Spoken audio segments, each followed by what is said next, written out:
first rocker skating podcast recap show, and we're going live right after day one of the 2025 Lombardia Trophy, which, I have a lot of feelings about a lot of things that we just witnessed. And so we're going to get straight to it. And the point of these shows is going to be quick hits and quick takes and going to recap and get you on with your days because there's going to be always a live show on Sundays at 8 p.m. Eastern. So that's where we're going to go. But let's get started, actually.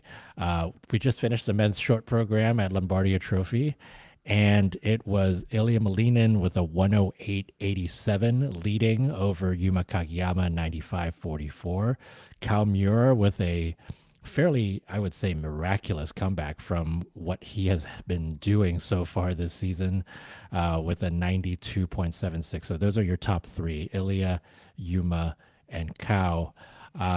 It was a very, very just generally exciting set of skaters here. I mean, if you look at this list, Ilya, Yuma, and Adam were your 2024 world podium. And so for the three of them to be at a Challenger Series event in early September is pretty amazing. And those of you at Ice Lab right now who are watching this live in person, very jealous of all of you. But besides that, right, you got Kyle Miura, who's in third, Nikolai Memola, fourth, 88.15, Matteo Rizzo with a very, very strong short, 86.60, and then Adam Seau with 86.06. So those are your top six going into the free skate. I'm going to go three quick hits, and the three things that I remember from this short program segment. Let's start with Adam Seau's costume. It's going to be one of those costumes that will be polarizing all season long if he decides to keep it. For those of you who didn't see it, it is basically a painted body on his costume. Like chest and abs and back muscles and leg muscles and everything. And let's just say it's shocking the first time you see it, and I'm curious to hear from you all, yes or no, for this costume.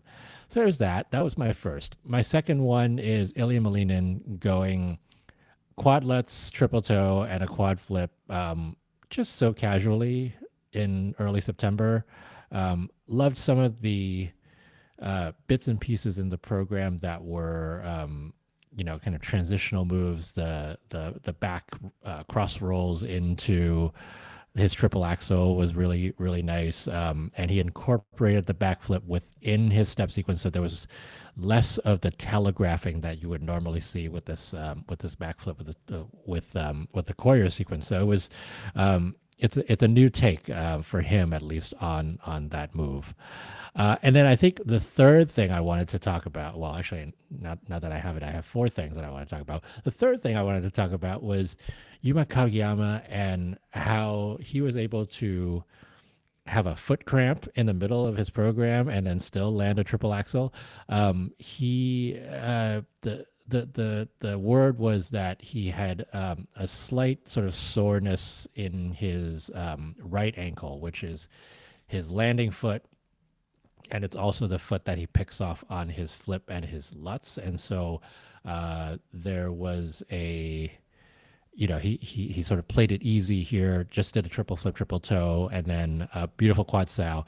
And then right before he went into the pattern for his triple axel, he kind of stopped midway through the program, and it turns out he had a foot cramp or something of the sort, and ended up having to, he didn't have to restart the program, but he did actually visibly stop during the middle of his program and then picked it back up and then went on to finish his program and landed that beautiful triple axel.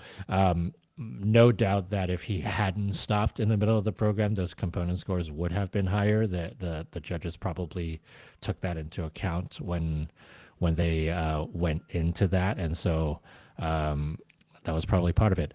The fourth thing I wanted to talk about was actually the sort of comebacks, if you will.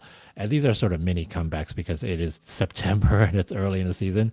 But both Kalmura and Adam Xiao had a rough preseason.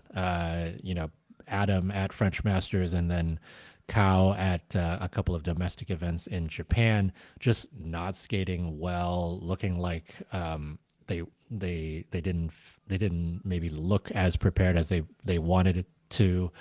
And Kao comes here, skates an almost clean skate. Both of his jumps were the sow had a foot down, and then the quad toe, triple toe was he had to work to hang on to it, but just light years better than what we saw just about a month ago. And then same with Adam Xiao, not a perfect program, but again, much better, much cleaner in what he was able to do technically than he was able to show earlier on. So that's the men. And there was just so much to talk about with the men. I'm going to rewind all the way back to the pairs. And Sarah Conti, Niccolo Macchi ended up winning the short with a 78.55. So huge score for them, bolstered a lot by 35 on their PCS. And so, recognizing, of course, this is a competition, international competition, but a competition in Italy. That probably had something to do with the score being that big. I'll be curious to see if they skate cleanly again later this season. Do we still see 78s, or do we see more like 74s or 75s around that range? Ghilardi Ambrosini in second. The only thing that was an issue with them was a step out on the side-by-side double axel by Filo. Valesi Bidar with a 58.10 in third. And so those are your top three in the short program for the pairs. For the women, another set of very exciting skaters here, headlined by Alyssa Liu, the world champion, and Sarah Everhart, who was really the breakout star last year from the U.S. In her first senior season. And the two of them are your top two going into the free skate. 69.62 for Alyssa, 69.16 for Sarah. Those are big score. It's a big score for Sarah. Alyssa had a mistake, and we'll talk about that in her short program. Rion Sumiyoshi, 68.87 in third. Seo-Young Kim, 68.75. That was probably the surprise of that segment. She goes into the free skate in fourth. Ami Nakai with 68.3, and she's in fifth. And then your home favorite, Lara Naki-Gutman, 67.7 with a clean program. She's in sixth place. And a couple other folks might be interested in here. Rito Matsuike, just off the top six right now, had a couple mistakes, singled her axle, and then some rotation issues. 63.39 in seventh place. And then Josephine Taljagaard, 54.89, a couple of under rotations in 11th. So a lot of exciting skating there. I'm going to talk just a quick bit about a couple of the ones that I remember and saw. Seo-Young Kim was interesting in two ways. One, she skated a very good program, and she's one of those who has not been in the conversation for the Olympic spots.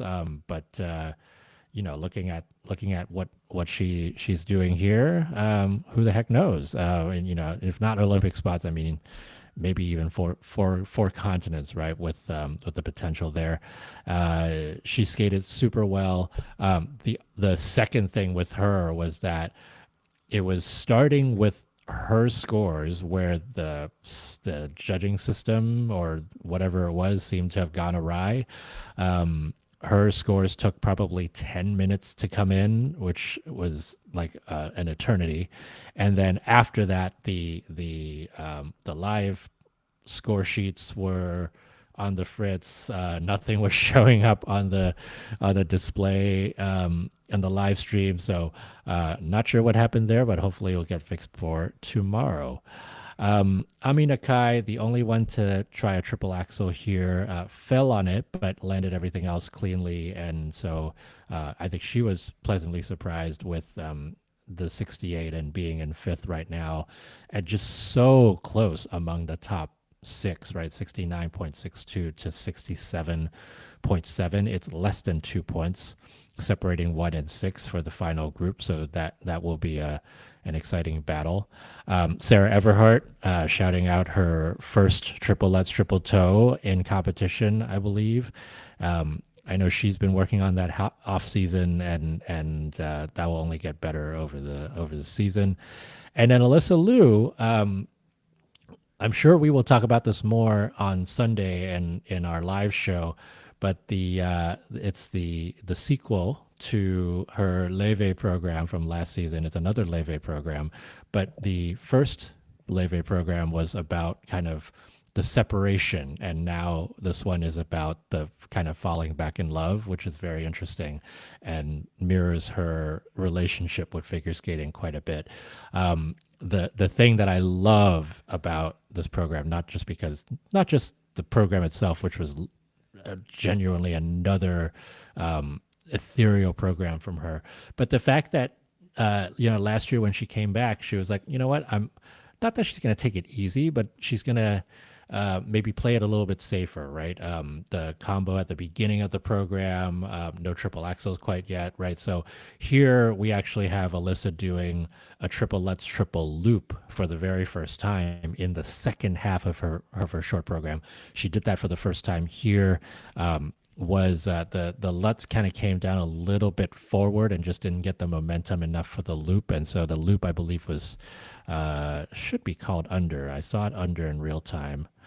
Yep, it was called under, and then she stepped out of it. So it's a huge combo. She can actually get this thing clean and land it, and 69 with a pretty major error like that was probably cost her probably 6 points or so. And so if you kind of add those back together, that probably would have been a 74, 75 point program early in the season. So that's day one of Lombardia Trophy.